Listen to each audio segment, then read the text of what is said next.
Well, I'm on the phone with Duane Crawford, the head coach for the Ellsworth Eagles. And, Coach, congratulations.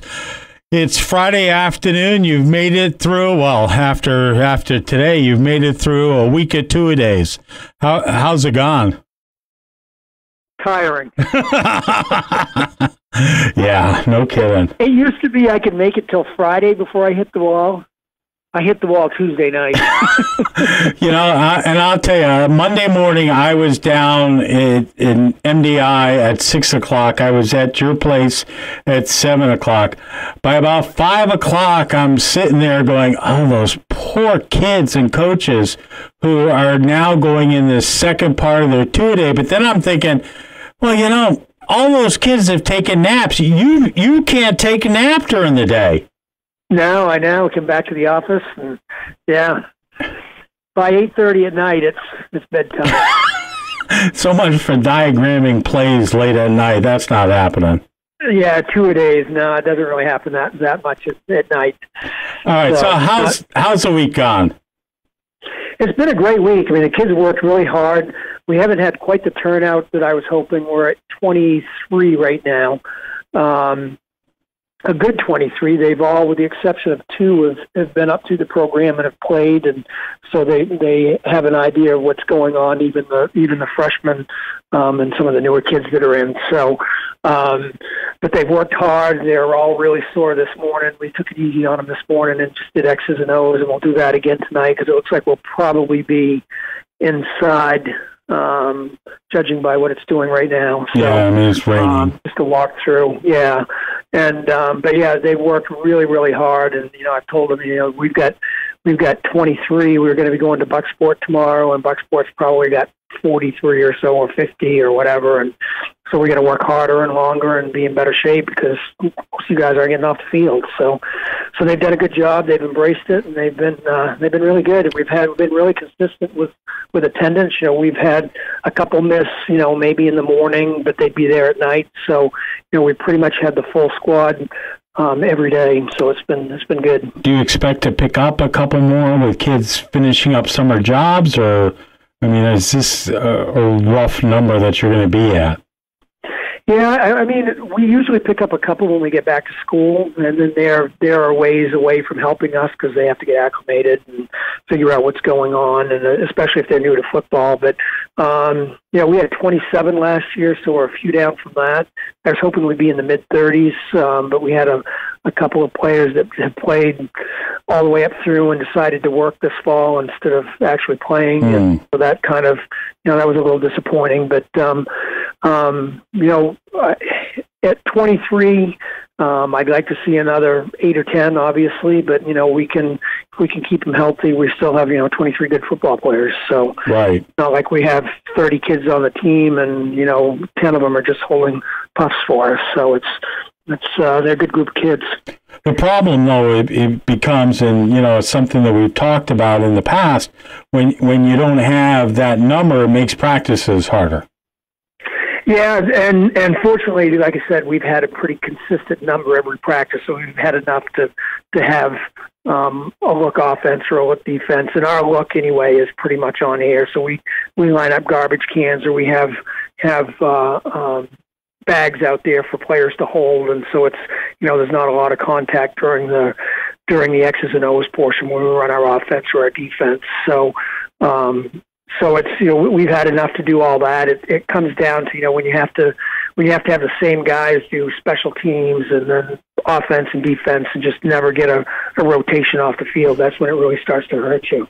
Yeah, and that's where conditioning comes in, because if you're on the field for offense, defense, special teams, you're dragging. Oh yeah, you are. Yeah. You are, and inevitably, we'll have kids preseason. Oh, coach, I can make it all the way through, both sides of the ball, and then you get through the first quarter of the first preseason game, and they're like, "Oh, coach, I need a break." So you really can't condition for that game experience until you actually get out there and see what it's like. And there's a big difference when you're getting hit every play as opposed to running stuff on the air. So, but they've done well, and they like I said, they worked really, really hard. And our morning practices have been an hour and a half of straight conditioning, and so in the evening practices we go through the X's and O's and game planning, and so it's been a good week. They're a great bunch of kids, and if we can keep them all together and stay healthy, I think we'll be all right. I was impressed with senior leadership. The first morning of practice, I mean, the kids they wanted to clap it up. They were trying to get it going in the Ellsworth area. They were saying, "Hey, look, if you're coming in on time, you're late." So I was impressed with that kind of attitude. Yeah, and then that's the nice thing. This group of kids has been playing, most of them or a lot of them, since fifth grade. So they know what they're doing. Going through warm-ups, so you don't have to hold their hands. They've been through it enough, so they go through and get it done. And our warm-ups in the mornings are as much conditioning as anything else. There's a lot to the warm-up. It takes a half hour with a lot of sit-ups and push-ups and burpees and some other things that we do. So before we even get into the conditioning part. So, but they embrace it, and we've got some kids that are good leaders out there and keep everybody motivated and going. So it makes it a lot easier. So you've got your scrimmage on Saturday against Bucksport. Tell us a little bit about that, the format, and what we can expect. Yeah, it's Bucksport, Washington Academy, and Camden Hills and us. So it'll be 4 teams. Oh, really? Yeah, so it'll be, and 10 plays in a drive is a typical format for these. So you run 10 offensive plays, and they get 10 defensive plays, and then you do a drive, and then you switch it up, and the other team gets the ball. So I'm not sure if we'll play all 3 teams. That's obviously a lot of snaps when you figure if you just do the minimum 30, 10 snaps on either side of the ball, offense and defense, you're going to get 20 just there, and you play Washington Academy and Camden Hills, and then you're up to 60, and then throw a drive in on top of that. You could be, 70, 80 plays. So right. I don't know if we'll do that many, especially with just, we only have, I think we're only going to be suiting 19 players for this, because you have to have been at every practice, and we had 2 kids that didn't join us till yesterday. Right, because the rule is what, five days of practice? Yeah, 5 days of practice to get acclimated. Today was the first full equipment day. So, we're obviously not going to do much hitting today. We'll save it for tomorrow, but we have been practicing our form tackling and some drills with that. So, in the tackling progression we use something that Pete Carroll and the Seattle Seahawks have done, and it's rugby-style tackling. Yeah. So you can actually practice that with little or no equipment because your head's not involved in it. So they've been doing that, and so it's it'll be a long day tomorrow, depending on the weather. I don't know if the weather's going to be kind to us or not. The weather, from what I understand, the weather is going to improve throughout the day. Oh, good. Yes, we start at noon time, so hopefully it'll have gotten better by noon, and we'll just go out there, and it'll be a good chance to actually do some things against somebody other than, a guy holding a bag or a trash can on the field. So something that moves and pushes back. And hitting for the first time. I mean, when you're going full bore in pads, that's a different experience than rugby-style tackling. Yeah, it is, and we've had some contact already, so there's a lot of drills we can do with the uppers that we were doing last night, so we've already done some of that. But yeah, it's a different animal when you go out there and you're hitting somebody else, and of course we're only doing half speed for most everything, so it'll be full speed, full contact, and having a practice on Friday. Typically Friday night we go full out with full contact in our Friday practice, because it's the first day we can do something like that with all the equipment. But it doesn't make sense to go full contact tonight and have everybody really sore and then do it again tomorrow. So right. We'll save it all for tomorrow, and go there and see how many reps we can get out. The goal is, the coaches are on the field with the players, so, we can stop a play and say, okay, this is what you did wrong, or this is what you did right, or can you line that back up again and let us see what you did on defense or offense or whatever to see what we did wrong. So it's as much as a teaching tool as anything else. So it'll be good, and good to see guys with different jerseys on, and we'll go over there and try to see where we really need to work. And although we already have some ideas of where our weaknesses are, so yep. We'll just go out there and get a chance to play. And then MDI at home on the 25th. Yeah, MDI at home on the 25th, and I've been, Mark and I talk, and he's up to, I think, 37 in pads, which is really good for him. So well, they picked up quite a few then from the opening day.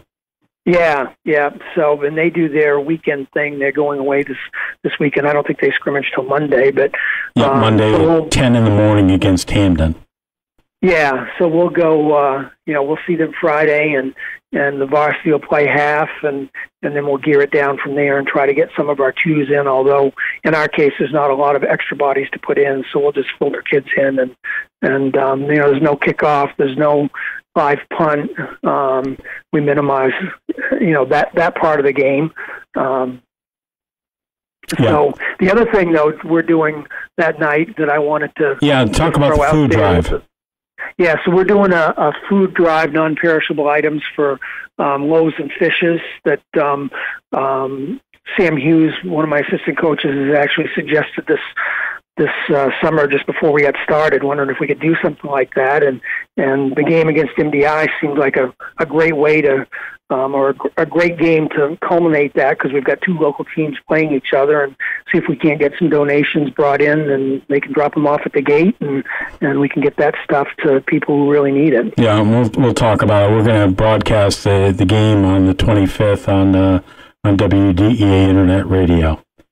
Yeah, that'll be great. All right, I will hope to see you tomorrow down in Bucksport, and then you and I'll talk next week, and then we've got we'll do a couple coaches shows next week now that the season started. We'll get back into our routine of doing coaches shows on probably Monday and Thursday, or Monday and Friday, and we'll have those up. And Coach, we're right at it. It's hard to believe August 18th, and we're a week into the preseason. Yeah, 10 practices down, and we still have 3 more days of two-a-days. So we'll. It's a different year this year. It seems like there's more time before they get into school, so give us a little extra time to prepare for that first game. All right, Coach. Have a good rest of the afternoon. Okay, thanks, Chris. Appreciate it. Chris.